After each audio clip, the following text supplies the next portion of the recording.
પંચમહાલના હાલોલ શાક માર્કેટમાં દબાણ હટાવવાની કામગીરી દરમિયાન નગરપાલિકાની ટીમ અને વેપારીઓ સામસામે આવી જતા ભારે હોબાળો મચ્યો। માર્કેટમાં ગેરકાયદે લારીઓ અને ગંદકીને મુદ્દે વારંવાર નોટિસ આપવા છતાં પરિસ્થિતિ ન સુધરતા પાલિકાની ટીમ કાર્યવાહી કરવા પહોંચી। આ દરમિયાન ઉશ્કેરાયેલા વેપારીઓએ પાલિકાના કર્મચારીઓ સાથે ઉગ્ર સંઘર્ષ કર્યો અને કામગીરીમાં અવરોધ ઊભો કર્યો। મામલો એટલો બીચક્યો હતો કે અંતે પોલીસને હસ્તક્ષેપ કરવાની ફરજ પડી હતી। પાલિકાના કર્મચારીઓને ધમકી આપવાના મામલે હવે હાલોલ પોલીસ મથક ખાતે લેખિત ફરિયાદ દાખલ કરવામાં આવી છે। હટાવવા તેમજ સિંગલ યુઝ પ્લાસ્ટિક તેમજ ગંદકી બાબતે હટાવવાની કામગીરી અમારા દ્વારા કરવામાં આવેલ હતી સૂચના મુજબ।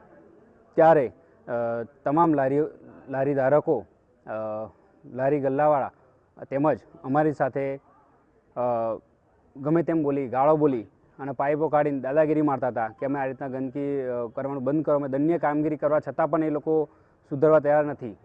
સફાઈ રોજ કરાવડાવીએ તેમ છતાં આ લોકો વચમાં ગંદકી કરે છે અને વચમાં જ ઊભાઈ રાખે છે, તે કારણે દબાણ કરે છે।